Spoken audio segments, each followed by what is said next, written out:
গাজীপুর ও সাভারে 4টি বাসে আগুন দিয়েছে দুর্বৃত্তরা।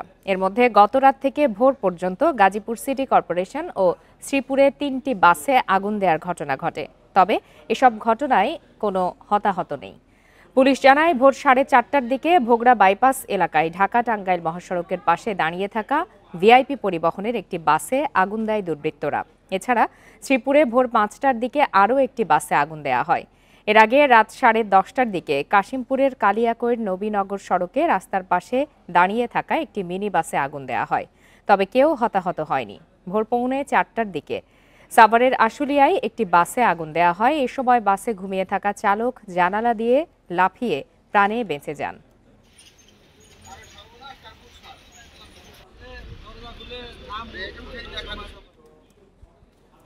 ব্রাহ্মণবাড়িয়ার বিজয়নগরে গ্রামীণ ব্যাংকের একটি শাখা কার্যালয়ে আগুন দিয়েছে দুর্বৃত্তরা। মঙ্গলবার রাতে উপজেলার চান্দুরায় অবস্থিত শাখাটিতে এই ঘটনা ঘটে।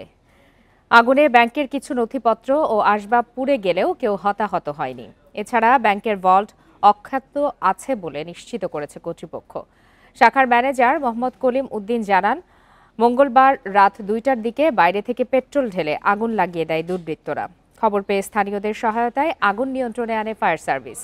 কে বা কারা আগুন দিয়েছে এ বিষয়ে তদন্ত শুরু হয়েছে বলে জানিয়েছে পুলিশ।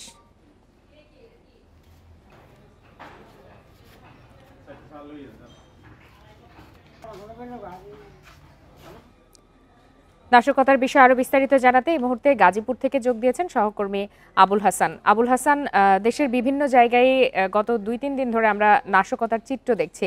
এর মধ্যে গাজীপুরেও তো বাসে আগুন দেওয়া হয়েছে। কারা এই ঘটনার সাথে জড়িত এখন পর্যন্ত তাদের কাউকে আটক করা গেল কিনা এবং বাড়তি কি ধরনের সতর্কতা নেওয়া হয়েছে এই ঘটনার পর? দেখুন, বাড়তি সতর্কতা যদি বলি, পুলিশ কিন্তু এর মধ্যে তাদের যে পেট্রোল টহল সেটি বাড়িয়েছে এবং তাদের অবস্থান বিভিন্ন স্থানে বাড়তি সতর্কতা হিসেবে অবস্থান নিয়েছে। এবং আমরা যে চিত্রটি দেখেছি কিছুক্ষণ আগেও কোনাবাড়ি থেকে পুলিশের একটি টহল দল মহাসড়কের বিভিন্ন স্থান পরিদর্শন করেছে। এবং আপনাকে যে চিত্রটি দেখাতে চাই এখন, সেটি হচ্ছে যে গতকাল ভোরে, মানে আজকে ভোরে যে বাসটি ভিআইপি পরিবহন এখানে দুর্বৃত্তরা আগুন দিয়ে পুড়িয়ে দিয়েছে, সেই বাসটি কিন্তু এখনও ঘটনাস্থলে রয়েছে এবং আপনারা নিশ্চয়ই দেখতে পাচ্ছেন যে বাসটি সম্পূর্ণরূপে পুড়ে গেছে। আমরা ফায়ার সার্ভিসের সঙ্গে কথা বলে যেটি জেনেছি যে দুর্বৃত্তরা এখানে পেট্রোল বা দাহ্য জাতীয় পদার্থ ছুঁড়ে সেখানে আগুন ধরিয়ে দেয় এবং তারা পালিয়ে যায়। পরবর্তীতে ফায়ার সার্ভিসের একটি ইউনিট কিন্তু ঘটনাস্থলে এসে এই আগুন নিয়ন্ত্রণে আনে এবং একই সঙ্গে শ্রীপুরের বেড়াদি চাল এলাকায় অপর একটি বাস এবং 10:30টার দিকে নবীনগর চন্দ্র সড়কের চক্রবর্তী এলাকায় কিন্তু অপর একটি মিনি বাসে আগুনের ঘটনা ঘটেছে। এবং এই যে আগুনের ঘটনাগুলো, এগুলো সবগুলোই নাশকতার উদ্দেশ্যে হয়েছে বলে ফায়ার সার্ভিস এবং পুলিশ আমাদেরকে জানিয়েছে। এবং পুলিশের ঊর্ধ্বতন কর্তৃপক্ষের সঙ্গে আমরা কথা বলেছিলাম, তারা বলছেন যে এই ঘটনার প্রেক্ষিতে সারা জেলাতেই তাদের যে বাড়তি গোয়েন্দা নজরদারি সেটি বাড়ানো হয়েছে এবং বিভিন্ন স্থানে পুলিশ সতর্ক অবস্থানে রয়েছেন এবং পুলিশের কাছে নির্দেশনা দেওয়া হয়েছে যাতে যে কার্যক্রম নিষিদ্ধ আওয়ামী লীগ বা ছাত্রলীগের কেউ যেন কোনো অপতৎপরতা করতে না পারে এবং আগামীকালে তাদের যে ঘোষিত কর্মসূচি, সেই কর্মসূচিকে ঘিরে যেন কোনো অস্থিতিশীল কোনো ঘটনা না ঘটতে পারে, সেই ব্যাপারে পুলিশের সকল ইউনিটের সদস্যদেরকে নির্দেশনা দেওয়া হয়েছে বলে পুলিশের পক্ষ থেকে বলা হচ্ছে। এবং এই ঘটনা কিন্তু আমরা যেটিকে জেনেছি যে এখন পর্যন্ত মামলা হয়নি, তবে যে দুর্বৃত্ত বা দুষ্কৃতিকারীরা এই ঘটনা ঘটিয়েছে তাদের শনাক্ত এবং তাদের গ্রেপ্তারের জন্য পুলিশের একাধিক টিম ইতিমধ্যে বিভিন্ন স্থানে অভিযান চালাচ্ছে বলে পুলিশের পক্ষ থেকে আমরা জেনেছি। এবং এখন পর্যন্ত মামলা না হওয়ার কারণ কি? বাস মালিকদের পক্ষ থেকেও কেউ এখন পর্যন্ত কোনো মামলা করেননি? দেখুন, এই বিষয়টি নিয়ে আমি বাসন থানার ভারপ্রাপ্ত কর্মকর্তার সঙ্গে কথা বলেছিলাম। তিনি বলছেন যে বাস মালিক ঘটনাস্থলে আসছেন, এখন কিন্তু তিনি এসে পৌঁছাননি এবং তিনি যখনই অভিযোগ দেবেন সেই অভিযোগটা আমলে নিয়ে তারা মামলা দেবেন এবং মামলার যে প্রক্রিয়া সেটি তারা শুরু করেছেন বলে এখানে ভারপ্রাপ্ত কর্মকর্তা আমাদেরকে বলছেন। এবং একই সঙ্গে তারা এই ঘটনায় যারা দায়ী তাদের শনাক্ত সহ গ্রেপ্তারের জন্য ইতিমধ্যে তারা কাজ শুরু করেছেন বলে বাসন থানার যিনি ভারপ্রাপ্ত কর্মকর্তা তিনি আমাদেরকে জানিয়েছেন। একই সঙ্গে সারা জেলায় মানুষের যাতে জানমালের কোনো ধরনের ক্ষতি না হয়, মানুষের ভিতরে যাতে কোনো ধরনের উদ্বেগ উৎকণ্ঠা না থাকে, সেই লক্ষ্যে কিন্তু পুলিশের বাড়তি সদস্য বিভিন্ন স্থানে কাজ করছেন। টহল পুলিশের সদস্যের সংখ্যা বাড়ানো হয়েছে। আমরা কিছুক্ষণ আগে দেখেছি কোনাবাড়ি থেকে একটি পুলিশের টিম বিভিন্ন মহাসড়কে বিভিন্ন পয়েন্ট টহল দিয়েছেন এবং মানুষের মাঝে যাতে কোনো ধরনের ভীতি না হয় সেই লক্ষ্যে তারা কাজ শুরু করছেন। এবং পুলিশ বলছেন যে যাতে কোনো ধরনের অস্থিতিশীল পরিবেশ না হয়, দুষ্কৃতিকারীরা যাতে কোনো ধরনের এখানে খারাপ কিছু না করতে পারে সেই লক্ষ্যে তাদের বাড়তি নজরদারি রয়েছে। এখানে গোয়েন্দা নজরদারি বাড়ানো হয়েছে। পাশাপাশি চেকপোস্ট বসেও তারা এখানে তাদের যে কার্যক্রম সেটি করবেন বলে আমরা পুলিশের মাধ্যমে জেনেছি। এবং পুলিশ সাধারণ মানুষকে এটি তো গত রাতে অর্থাৎ রাত থেকে ভোরের এই সময়টাতে এই ধরনের নাশকতার ঘটনা এখন পর্যন্ত বেশি ঘটছে। সেক্ষেত্রে বাস মালিকদের পক্ষ থেকে বাস চালকদের বা হেল্পারদের সচেতন হওয়ার জন্য কোনো ধরনের কর্মসূচি এখন পর্যন্ত নেওয়া হয়েছে কিনা সেটি জানাবেন। এবং আগামীকালই তো মূলত এই সতর্কতা বলেন যেটাই বলেন না কেন তার মাত্রা বাড়ানোর কথা রয়েছে। আগামীকালের কোনো ধরনের সর্বশেষ তথ্য আছে কিনা আপনার কাছে? আগামীকাল কি কি ধরনের ব্যবস্থা নেওয়া হতে পারে বাড়তি? দেখুন, এই বিষয়টি নিয়ে পুলিশ বলছে, পুলিশের একজন ঊর্ধ্বতন কর্মকর্তা কমিশনার র্যাঙ্কের তিনি বলছেন যে ইতিমধ্যে পুলিশের সকল ইউনিটের সদস্যকে তারা বার্তা দিয়েছেন যাতে কার্যক্রম নিষিদ্ধ আওয়ামী লীগ বা ছাত্রলীগ বা তাদের সহযোগী যারাই আছেন না কেন তারা যাতে কোনো ধরনের অস্থিতিশীল পরিবেশ তৈরি করতে না পারে এবং তারা যে এখানে মানুষের জানমালের ক্ষতি এই ধরনের কোনো কর্মসূচি যাতে না দিতে পারে সেই ব্যাপারে সকল ধরনের প্রস্তুতি নেওয়ার জন্য পুলিশ সদস্যকে তারা নির্দেশনা দিয়েছেন। এবং একই সঙ্গে আমরা যেটি জেনেছি যে এখানে বাড়তি আইনশৃঙ্খলা বাহিনীর সদস্য থাকবে এবং তাদের গোয়েন্দা নজরদারি বাড়ানো হবে এবং বিভিন্ন স্থানে অভিযান পরিচালনা করে যাতে অর্থাৎ নিরাপত্তা জোরদার করা হয়েছে। আবুল হাসান, আপনাকে অনেক ধন্যবাদ। ঢাকা ও আশপাশের জেলায় নিরাপত্তা জোরদারে বিজিবি মোতায়েন করা হয়েছে। এর মধ্যে ঢাকায় মোতায়েন হয়েছে 12 প্লাটুন বিজিবি সদস্য। গত এক সপ্তাহ ধরে সামাজিক যোগাযোগ মাধ্যমে 13 নভেম্বরে কার্যক্রম নিষিদ্ধ আওয়ামী লীগের কর্মসূচি ঘিরে নানা আশঙ্কার কথা বলা হচ্ছে। গত 2-3 দিনে ঢাকায় কয়েকটি বাসে আগুন এবং বিভিন্ন জায়গায় ককটেল বিস্ফোরণের ঘটনা ঘটেছে। এর প্রেক্ষিতে এমন পদক্ষেপ নিয়েছে স্বরাষ্ট্র মন্ত্রণালয়। এদিকে রাজধানীর বিভিন্ন স্থানে অভিযানে কার্যক্রম নিষিদ্ধ আওয়ামী লীগ ও এর সহযোগী সংগঠনের 44 নেতাকর্মীকে গ্রেপ্তার করা হয়েছে।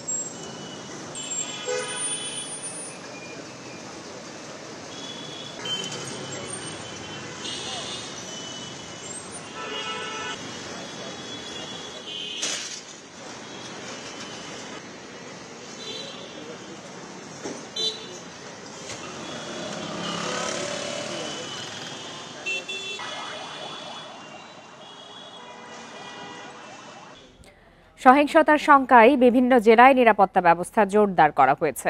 গুরুত্বপূর্ণ বিভিন্ন মোড়ে বাড়ানো হয়েছে পুলিশের চেকপোস্ট। চলছে তল্লাশি ও জিজ্ঞাসাবাদ। চট্টগ্রামের সকাল থেকেই সতর্ক অবস্থানে আছেন পুলিশ সদস্যরা।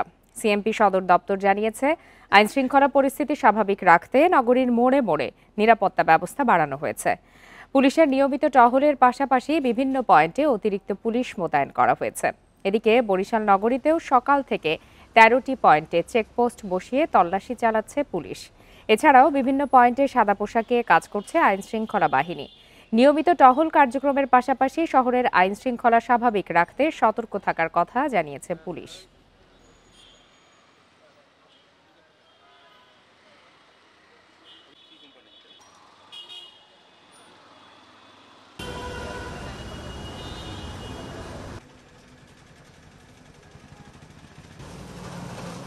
লঞ্চ ঘাট তারপরে আপনার নতুল্লাবাদ বাস স্ট্যান্ড, তারপর রূপাতলি, তারপর কাশীপুর এলাকায় একটু ঝামেলা করছিল, ওরা কিছুদিন আগে একটা মিছিল করেছিল।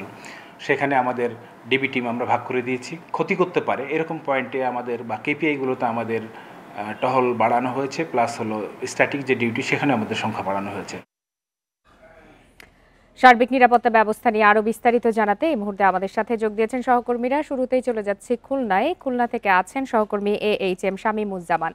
শামীমুজ্জামান, সারা দেশেই তো কম বেশি নিরাপত্তা ব্যবস্থা জোরদার করা হয়েছে।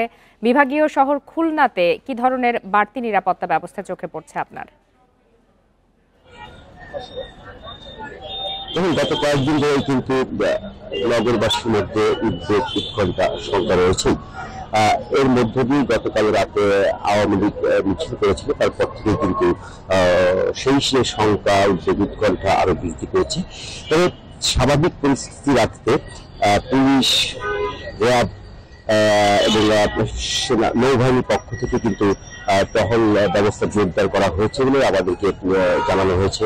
আমি কথা বলেছিলাম পুলিশের দায়িত্বশীল কর্মকর্তার সাথে, তারা যেটা বলছেন যে স্বাভাবিক যে অবস্থা থাকে, স্বাভাবিক সময়ে পুলিশের যে টহল থাকে সেই টহলের যে অতিরিক্ত টহল বৃদ্ধি করা হয়েছে, আইন শৃঙ্খলা পরিস্থিতি যাতে কঠোর অবস্থান নিয়েছে। তবে যদিও আমরা এই মুহূর্তে অবস্থান করছি খুলনা মহানগরীর সবচেয়ে ব্যস্ততম শিববাড়ি মোড় এলাকায়। এখানে কিন্তু সমস্ত দলের রাজনৈতিক মিছিল আমরা আইনের পর থেকে এখনো পর্যন্ত অবস্থান করছি। এখানে কিন্তু এখনো পর্যন্ত আমরা পুলিশের টহল বা পুলিশের যে নিরাপত্তার যে তৎপরতা সেটা এখনো পর্যন্ত আমরা দেখি। তবে পুলিশ কিন্তু দাবি করছে যে তাদের যে নিয়মিত যে টহল আছে সেই টহল ব্যবস্থা জোরদার করা হয়েছে। আমরা কথা বলছিলাম র্যাবের দায়িত্বশীল কর্মকর্তার সাথে, তিনি বলছেন যে এই পরিস্থিতিকে স্বাভাবিক রাখতে তাদের যে স্বাভাবিক যে টহল থাকে সেই টহল জোরদার করা হয়েছে। পাশাপাশি বাস টার্মিনাল, রেল স্টেশন সহ যে গুরুত্বপূর্ণ যে স্থান আছে সেই স্থানে তাদের টহল জোরদার করার পাশাপাশি তল্লাশি জোরদার করা হয়েছে।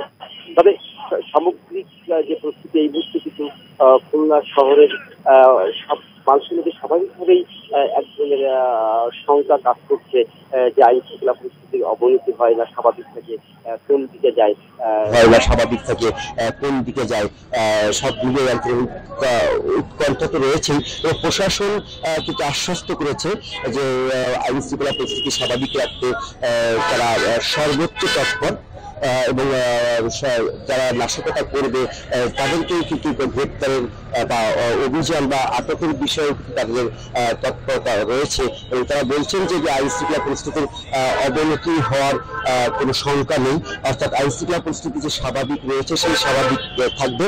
তো আসলে সব মিলে এখনো পর্যন্ত আমরা আসলে বলতে পারি গতকাল রাতে আওয়ামী লীগের মিছিল ছাড়া এখনো পর্যন্ত খুলনা শহরের কোনো প্রকার অপ্রীতিকর ঘটনা ঘটেনি। এখনো পর্যন্ত খুলনা শহরের আইন শৃঙ্খলা পরিস্থিতি স্বাভাবিক রয়েছে। তো এই ছিল আমার কাছে সমস্যা।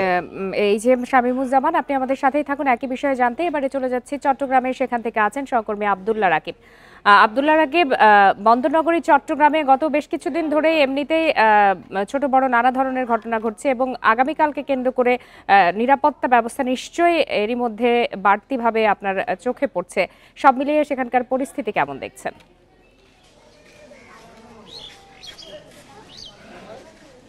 জি, আমরা যদি নিরাপত্তা পরিস্থিতির কথা বলি, চট্টগ্রামে সকাল থেকে নগরীর গুরুত্বপূর্ণ সবগুলো মোড়ে পুলিশের উপস্থিতি ছিল, কিন্তু দুপুরের পরে অর্থাৎ কিছুক্ষণ আগে চট্টগ্রাম নগরীর 2 নম্বর গেট এলাকায় যেটি সাবেক শিক্ষামন্ত্রী মহিফুল হাসান চৌধুরী নফেলের বাসভবন, সেই বাসভবনে পুলিশ কিছুক্ষণ আগে অভিযান চালিয়েছে। এখানে একটি খবর ছিল পুলিশের কাছে যে ছাত্রলীগ যুবলীগের কর্মীরা এখানে অবস্থান করছেন এবং আগামীকালকে যে কর্মসূচি সেই কর্মসূচি ঘুরিয়ে এখানে তারা অবস্থান নিয়েছেন এবং তাদের জন্য বিভিন্ন বাইরে থেকে খাবার দাবার অর্ডার করা হচ্ছিল। এই একটি খবরে পুলিশের একাধিক টিম এখানে আসে।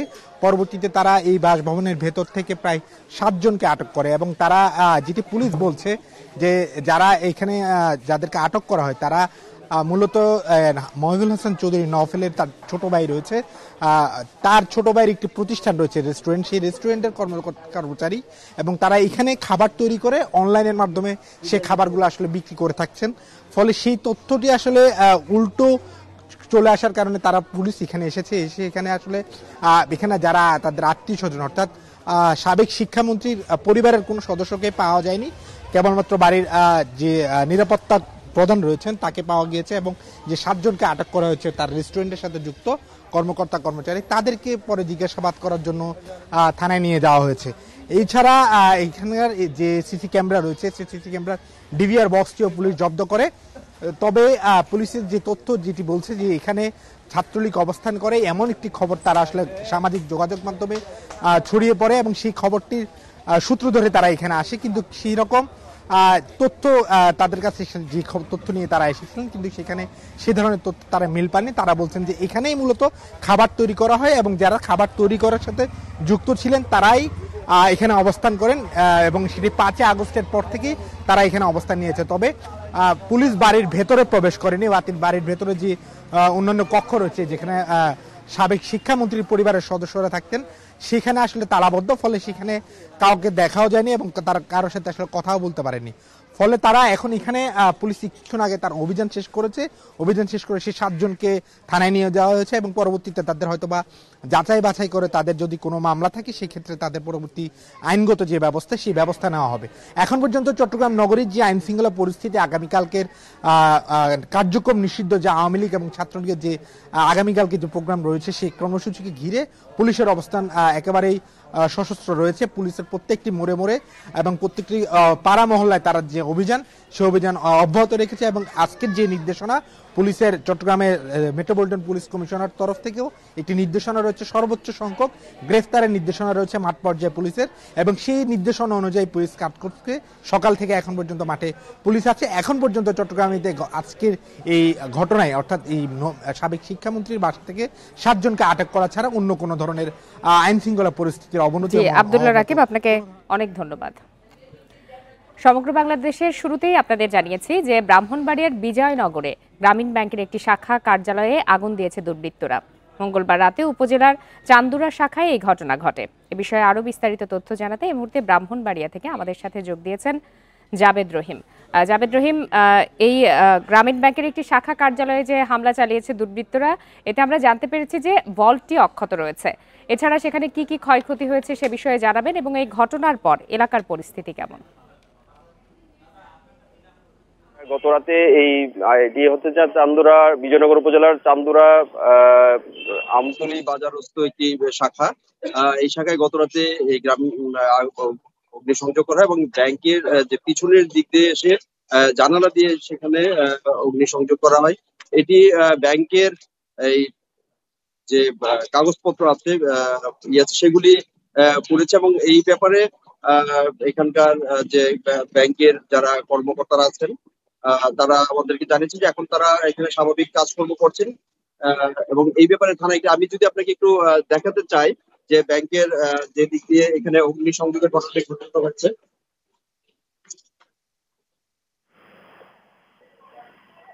ঘটনার একটি সাধারণ ডায়েরি করা হয় এবং আমি আপনাকে ব্যাংকের ভিতরের দৃশ্যটি দেখাতে চাচ্ছি যে আপনার অনেক আসবাবপত্র পুড়ে গেছে, যেখানে তাদের ফাইলপত্র ছিল সেগুলি পুড়ে গিয়েছে এবং এখানে আসলে এখানকার যে আইন শৃঙ্খলার যে অবস্থা, আমি কিন্তু এই যে চান্দুরা বিজয়নগর রোড, এই রোডের কিন্তু কোথাও মানে ধরেন এই ঘটনার পরও কিন্তু এখানে কিন্তু পুলিশের কোনো অ্যাক্টিভিটি আমার কাছে চোখে পড়েনি এবং আমি এই ঘটনা শোনার পর বিজয়নগর থানার ভারপ্রাপ্ত কর্মকর্তা যিনি আছেন শহীদুল ইসলাম, আমি তাকে অনেকবার ফোনে কথা বলার চেষ্টা করেছি, তিনি কিন্তু ফোন রিসিভ করেননি এবং সরাসরি ক্যামেরার সঙ্গেও সামনেও কথা বলতে রাজি হচ্ছেন না। তাহলে এই যে এই শাখা কার্যালয়ের নিরাপত্তায় বাড়তি কোনো ধরনের ব্যবস্থা এখন পর্যন্ত পুলিশের পক্ষ থেকে নেওয়া হয়নি, তাই তো? আপনি যে ঘটনার পরে শুধু পুলিশ একবার এখানে এসে ঘুরে গিয়েছে, এরপর থেকে কিন্তু পুলিশের এখানে কোন রকম অবস্থান নেই এবং এটি যে বাজার এলাকা আমতলী বাজার বা এখানে যে ঢাকা সিলেট মহাসড়কের সামনে হাইওয়ে আছে ওইখানে, সেখানেও কিন্তু আমরা কোন রকম পুলিশের অবস্থান দেখতে পাইনি। জাভেদ রহিম, আপনার মাধ্যমে আমরা দেখতে পাচ্ছি যে ভেতরে স্বাভাবিক কার্যক্রম চলছে বলেই যেটি ক্যামেরার চোখে দেখা যাচ্ছে। যদি পুড়েই যেত বা এত বেশি ক্ষয়ক্ষতি হতো তাহলে কি এই স্বাভাবিক কার্যক্রম চালানো সম্ভব হতো? ব্যাংকের যিনি এই ব্রাঞ্চের যিনি ম্যানেজার আছেন, আমি একটু যদি তার সঙ্গে একটু কথা বলি যে এখানে ওনার আসলে অ্যাকচুয়াল যে ক্ষয়ক্ষতিটা হয়েছে আমি ওনার কাছ থেকে একটু শুনতে চাই যে ঘটনার বিষয়টা এবং ক্ষয়ক্ষতির বিষয়টা যদি উনি বলেন প্লিজ।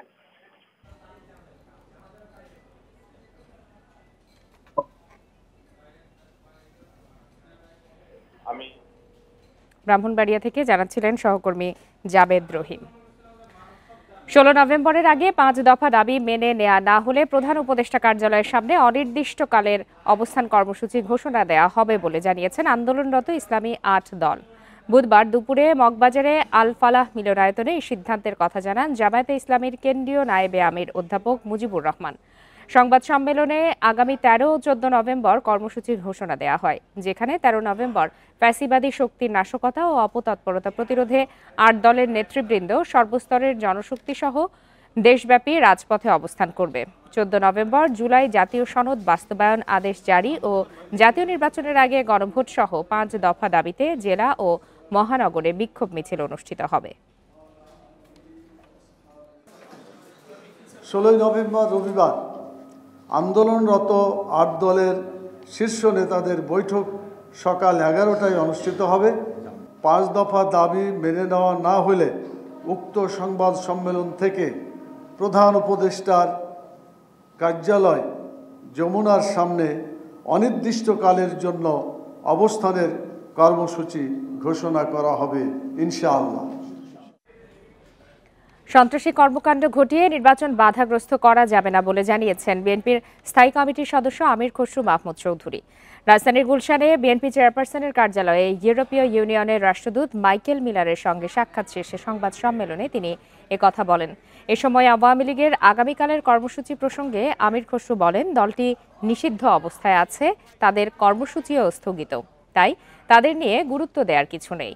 সহিংসতা হলে তা নিয়ন্ত্রণের দায়িত্ব সরকারের। কোনোভাবেই সন্ত্রাসী কর্মকাণ্ড ঘটিয়ে নির্বাচন বাধাগ্রস্ত করা যাবে না। আমির খসরু জানান, নির্বাচনী কার্যক্রম পূর্ণ উদ্যম ও উৎসাহ উদ্দীপনার মধ্য দিয়ে চলছে। বিদেশি কূটনীতিকরাও নির্বাচন নিয়ে কোনো শঙ্কা দেখছেন না, বরং সহযোগিতা করতে প্রস্তুত। দেশের চলমান পরিস্থিতিতে আইন শৃঙ্খলা বাহিনীকে আরও শক্ত অবস্থানে থাকতে হবে বলেও মন্তব্য করেন তিনি। আইন শৃঙ্খলা একটা বিষয়, এটা সবসময় সকলেরই কনসার্ন থাকবে, আমাদেরও কনসার্ন আছে। তো সেটা তো আজকে যে এটা তো সরকার, আমরা আশা করছি তাদের আইন শৃঙ্খলা বাহিনী আরো শক্ত অবস্থানে থাকবে, আরো কঠিন অবস্থানে থাকবে। বরিশাল বিভাগে ডেঙ্গু আক্রান্তের সংখ্যা 18,000 ছাড়িয়েছে। এ পর্যন্ত প্রাণহানি হয়েছে 44 জনের। এর মধ্যে নভেম্বরের 10 দিনেই প্রায় 1,500 নতুন আক্রান্ত হয়েছেন এবং মারা গেছেন 3 জন। বিভাগের সবচেয়ে বেশি আক্রান্ত পটুয়াখালী ও বরগুনা জেলা। চিকিৎসকরা বলছে, জ্বরের পর চিকিৎসা নিতে দেরির কারণে দেখা দিচ্ছে জটিলতা।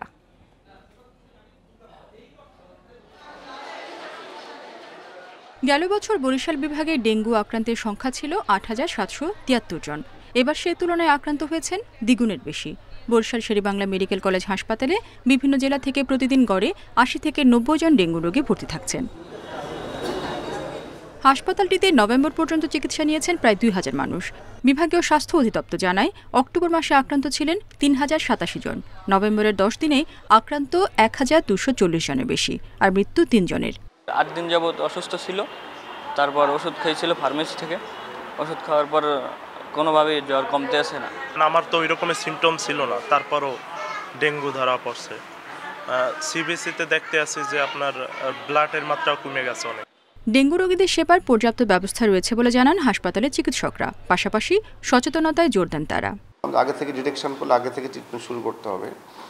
আর আমাদের ক্ষেত্রে যেটা করা যেতে পারে, আমাদের ফ্রেশ ফ্রোজেন প্লাজমা বলেন, যা যা লাগে সবই, হেমাটোক্রিট সবই আমাদের আছে, এটা সমস্যা না। বাট একটা জায়গায় আমরা একটু পিছিয়ে আছি, সেটা আইসিইউ সাপোর্টটা আমাদের কম, দুর্বল। স্বাস্থ্য বিভাগ বলছে, ডেঙ্গুর বিস্তার ঠেকাতে মশা নিয়ন্ত্রণে উদ্যোগের পাশাপাশি হাসপাতালে স্যালাইন ও অন্যান্য ওষুধ সরবরাহ বাড়ানোর উদ্যোগ নেওয়া হয়েছে। কিছুদিন আগেও সমস্ত জেলায় কিন্তু আমরা স্যালাইন দিছি, নিয়ে গেছে। এই সপ্তাহের আগেও নিছি, বিভিন্ন জেলায় নিছে। তবে রুগী যেখানে বেশি দিন বরগুনাতে, সেখানে মাঝে মাঝে 2-1 দিনের জন্য একটু কম থাকলেও আমরা কিন্তু আমাদের চেষ্টা অব্যাহত আছে। বরিশাল বিভাগের বরগুনা ও পটুয়াখালীতে ডেঙ্গু আক্রান্ত সবচেয়ে বেশি। জটিলতা ও প্রাণহানি এড়াতে লক্ষণ দেখলেই দ্রুত চিকিৎসকের কাছে যাওয়ার পরামর্শ চিকিৎসকদের। Independent news. উত্তরাঞ্চলের বিভিন্ন জেলায় শুরু হয়েছে আমন ধান কাটা ও মাড়াই। তাই নতুন ফসল ঘরে তুলতে ব্যস্ত সময় পার করছেন কৃষকরা। এবার পোকার আক্রমণ ও অসময়ের বৃষ্টিতে ফলনে কিছুটা প্রভাব পড়ার কথা জানিয়েছেন তারা। একই সাথে ধানের ন্যায্য মূল্য নির্ধারণের দাবি তাদের। ঠাকুরগাঁয়ে এবার আমন ধানের আবাদ হয়েছে 1,37,000 হেক্টর জমিতে। শুরু হয়েছে কাটা মাড়াই। কষ্টের ফসল ঘরে তুলতে এখন ব্যস্ততা চাষি পরিবারে। এরই মধ্যে ধানের দাম নিয়ে লোকসানের শঙ্কায় পড়েছেন জেলার কৃষকরা। সার বিষের দাম বেশি, 5-7টা স্প্রে দেওয়া হয়েছে এবং বিস্পার খালে আমাদের দাম পাচ্ছি না। যদি সরকার বেশি পরিমাণ ধানটা কিনতো তাহলে কি আমরা সাধারণ চাষিরা ন্যায্য মূল্য পাইতাম। এদিকে মৌসুমের শুরুতে পোকার আক্রমণ আর ধান কাটার আগে বৃষ্টি, এতে উৎপাদনে কিছুটা প্রভাব পড়েছে মেহেরপুরে। এবার পোকার আক্রমণটা ছিল সব থেকে বেশি, মানে খুব বেগ পাইতে হয়েছে আমাদেরকে। নওগাঁ ও নাটোরের বেশিরভাগ এলাকায় শুরু হয়েছে রোপা আমন কাটা মাড়াই। তবে মৌসুমের শুরুতেই লোকসানের শঙ্কায় পড়েছেন কৃষকরা। উৎপাদন খরচের সাথে সমন্বয় করে ধানের দাম নিশ্চিতের দাবি তাদের। বৃষ্টির কারণে বা ঝড়ের কারণে ধান নষ্ট হয়ে যাচ্ছে, কৃষকের কত ক্ষতি হচ্ছে এটা কেউই দেখে না। 1100-1200 আর বর্তমানে যে ফলন 6-7 মণ 8 মণ ইনকাই হচ্ছে। একই অবস্থা উত্তরের আরেক জেলা জয়পুরহাটে। ব্যবসায়ীরা বলছেন পুরোদস্তুর ধান বাজারে উঠলে দাম কিছুটা বাড়তে পারে। নতুন ধান উঠতেছে, পরবর্তীতে ধান আরো বেশি উঠবে। এই ধানগুলো মেট চাতালগুলো কিনে নিয়ে চাল বাইর করতেছে। 1130, 40, 50 এর মধ্যে ধান কিনেছি। এবার জেলায় শুধু আগাম জাতের ধান চাষ হয়েছে প্রায় 16,735 হেক্টর জমিতে। কৃষি কর্মকর্তারা বলছেন বাম্পার ফলনে পুষিয়ে নিতে পারবেন কৃষকরা। আগাম ধান চাষ হয়েছে 16,735 হেক্টর জমিতে। ইতিমধ্যে আমরা 259 হেক্টর জমির আগাম ধান কর্তন করেছি। এখানে আমরা ফলন আশা করতেছি 88,391 মেট্রিক টন ধানে এবং চালে 58,927 মেট্রিক টন। প্রতি বছরে ভরা মৌসুমে ধান নিয়ে লোকসান কাটিয়ে উঠতে পারেন না প্রান্তিক কৃষক ও বর্গাদাররা। তাদের বাঁচাতে ও ধানের উৎপাদন বাড়াতে উপযুক্ত দাম নির্ধারণের দাবি তাদের। রেশমি নন্দী, ইন্ডিপেন্ডেন্ট নিউজ। রোপা আমন ধান কাটা ও মাড়াইয়ের বিষয়ে আরো বিস্তারিত জানাতে এই মুহূর্তে জয়পুরহাট এবং মেহেরপুর থেকে যোগ দিয়েছেন সহকর্মীরা। প্রথমেই চলে যাচ্ছি জয়পুরহাটে, সেখান থেকে আছেন সহকর্মী আবেদুল মোমেন মুনি। আবেদুল মোমেন মুনি, রোপা আমন ধানের যেই উৎপাদন হয়েছে তাতে কতটা খুশি কৃষকরা? তারা কি বলছেন, লক্ষ্যমাত্রা অনুযায়ী ফসল উৎপাদন হয়েছে কিনা? দেখুন, জয়পুরহাটে এবারে প্রায় 70,000 হেক্টর জমিতে রোপা আমন ধানের চাষ হয়েছে। শুরু থেকে এই আমন ধানের ফসল খুব ভালোই ছিল। গেল কয়েকদিন আগে নিম্নচাপের প্রভাবে টানা 3 দিনের বর্ষণে প্রত্যেকটা ক্ষেতে আংশিকভাবে ক্ষতিগ্রস্ত হয়েছে, তবে তেমন প্রভাব এখানে পড়েনি।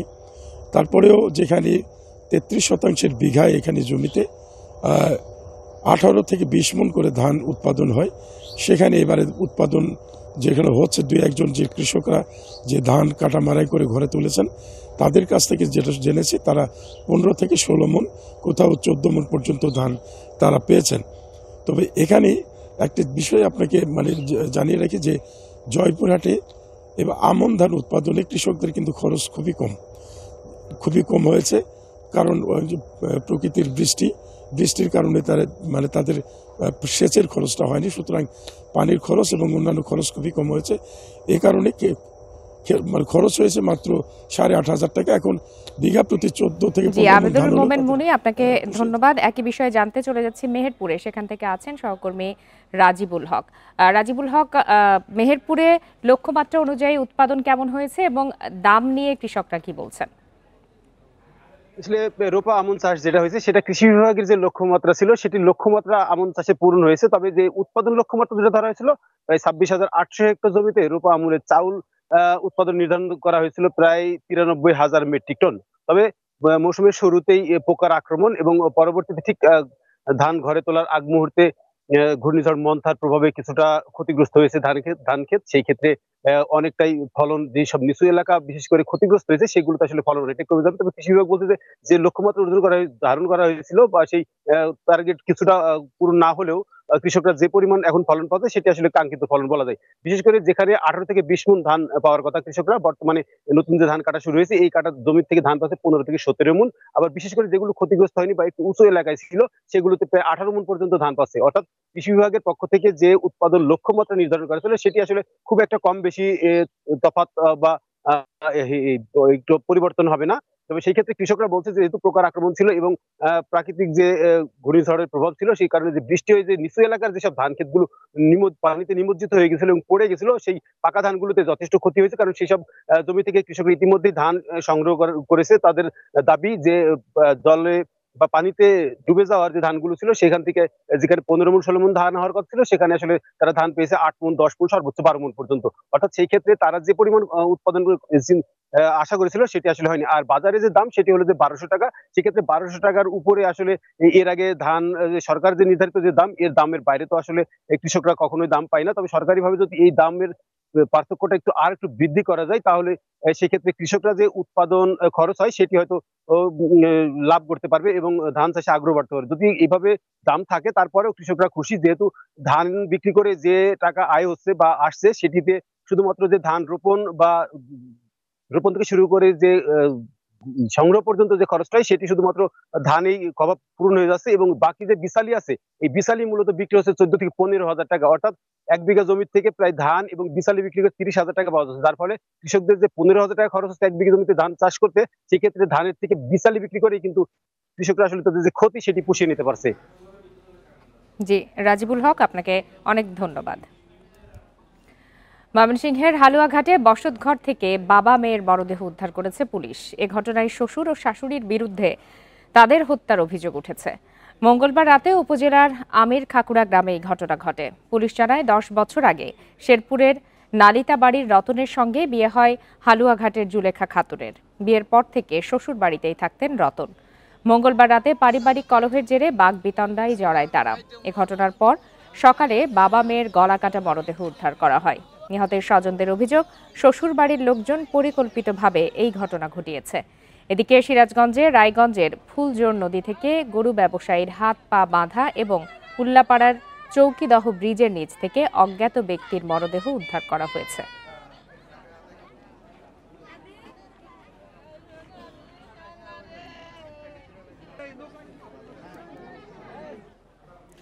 লক্ষ্মীপুরে ইন্ডিপেন্ডেন্ট টেলিভিশনের স্টাফ রিপোর্টার আব্বাস হোসেনকে গুলি করে হত্যার হুমকি দিয়েছে দুর্বৃত্তরা।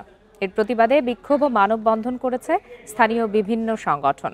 সকালে লক্ষ্মীপুর প্রেস ক্লাবের সামনে জেলা প্রেস ক্লাব, সাংবাদিক ইউনিয়ন সহ বিভিন্ন সংগঠনের আয়োজনে এই কর্মসূচি পালন করা হয়।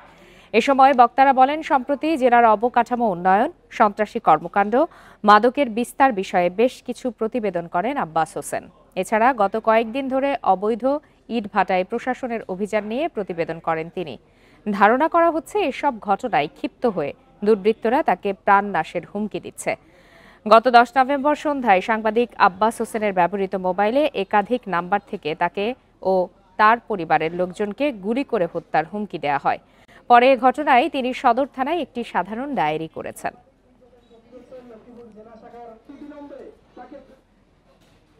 চাঁপাইনবাবগঞ্জে দুর্বৃত্তদের হামলায় পুলিশের এসআই নুরুল ইসলাম আহত হয়েছেন। মঙ্গলবার রাতে সদর উপজেলার ঝিলিম ইউনিয়নের মারিয়া এলাকায় এই হামলা হয়। বিষয়টি নিশ্চিত করে জেলা অতিরিক্ত police super NM Wasim Firoz জানান, মঙ্গলবার রাত 11টার দিকে আমনুরা জুমারপাড়া সড়কে দুর্বৃত্তরা জড়ো হচ্ছে এমন তথ্য আসে জরুরি সেবা নম্বরে। সে সময় এসআই নুরুল ইসলাম পুলিশের আরেক সদস্যকে নিয়ে ঘটনাস্থলে যান। সেখানে হঠাৎ দুর্বৃত্তরা চাপাতি দিয়ে আঘাত করলে তিনি আহত হন।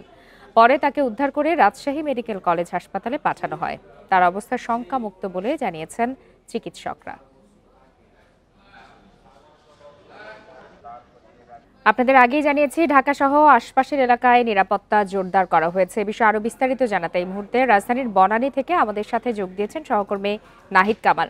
নাহিদ কামাল, যতদূর জানা গেছে শুধু ঢাকাতেই এখন পর্যন্ত 12 প্লাটুন বিজিবি সদস্য মোতায়েন করা হয়েছে। বাড়তি নিরাপত্তা ব্যবস্থা হিসাবে আর কি কি গ্রহণ করা হয়েছে?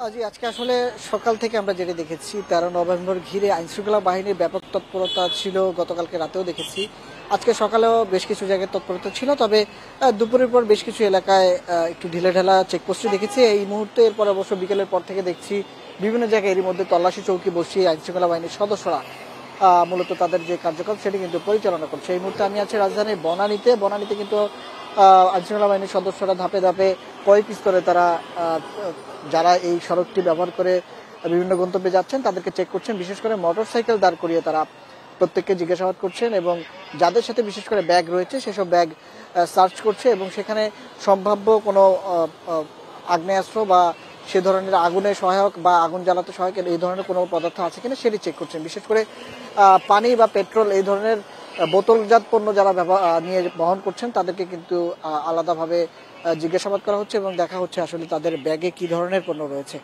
আজকে সকাল থেকে এখন পর্যন্ত আমরা যেটি জানতে পেরেছি, মিরপুরে বাসে অগ্নিকাণ্ডের ঘটনা ছিল এবং এরই মধ্যে রাজধানীতে কিছুটা শুনশান রাস্তায় অন্য সময়ের তুলনায় কিছুটা যানবাহন চলাচল কিছুটা কম আছে।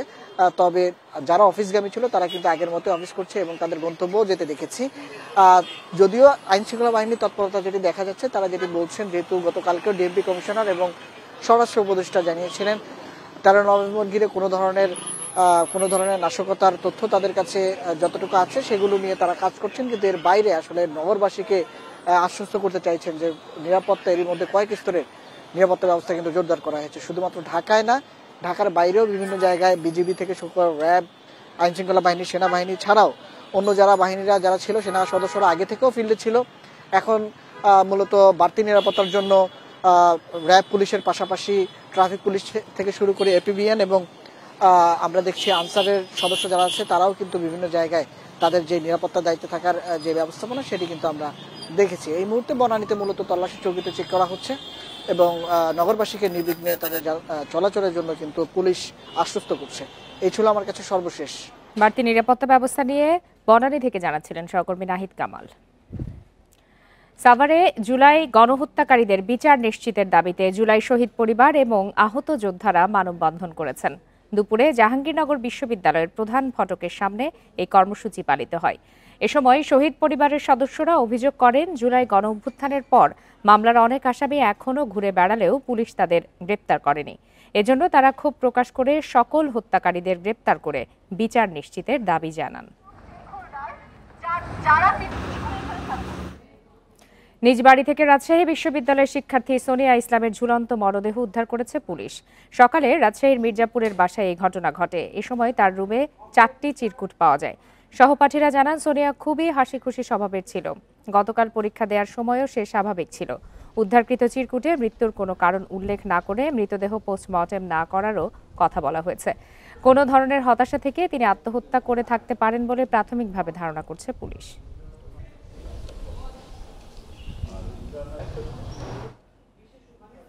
ঢাকার ধামরাইয়ে প্রায় 2.5 কোটি টাকা মূল্যের 2.5 কেজি হেরোইন সহ কেতাবুল নামে এক মাদক কারবারিকে আটক করেছে র্যাব। সকালে ধামরাইয়ের গোয়ালদি এলাকার ভাড়া বাসা থেকে তাকে আটক করা হয়। র্যাব জানায়, রাজমিস্ত্রি পেশার আড়ালে দীর্ঘদিন ধরে তিনি ঢাকা, সাভার, ধামরাই সহ আশপাশের অঞ্চলে মাদক সরবরাহ করছিলেন। সকালে তার ভাড়া বাসা থেকে 2.5 কেজি হেরোইন সহ তাকে আটক করা হয়। এই চক্রের বাকিদের আইনের আওতায় আনতে অভিযান চলবে বলেও জানায় র্যাব।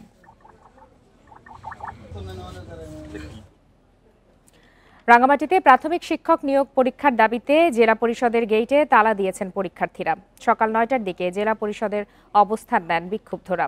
আন্দোলনকারীরা জানান, এর আগে 2 বার পরীক্ষা স্থগিত করা হয়েছে। এর জেরে একদিকে যেমন চাকরি প্রার্থীদের বয়সসীমা পার হয়ে যাচ্ছে, অন্যদিকে দীর্ঘদিন নিয়োগ বন্ধ থাকায় শিক্ষক সংকটে পড়েছে বিভিন্ন প্রতিষ্ঠান। দাবি আদায় না হওয়া পর্যন্ত আন্দোলন চালিয়ে যাওয়ার ঘোষণা তাদের। 2022 সাল থেকে রাঙ্গামাটি জেলা পরিষদের প্রাথমিক শিক্ষক নিয়োগ বন্ধ রয়েছে।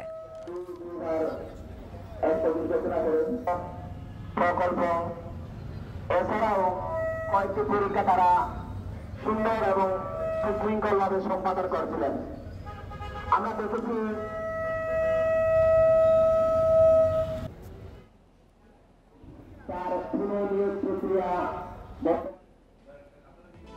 আর এরই সাথে শেষ করছি আজকের সমগ্র বাংলাদেশ।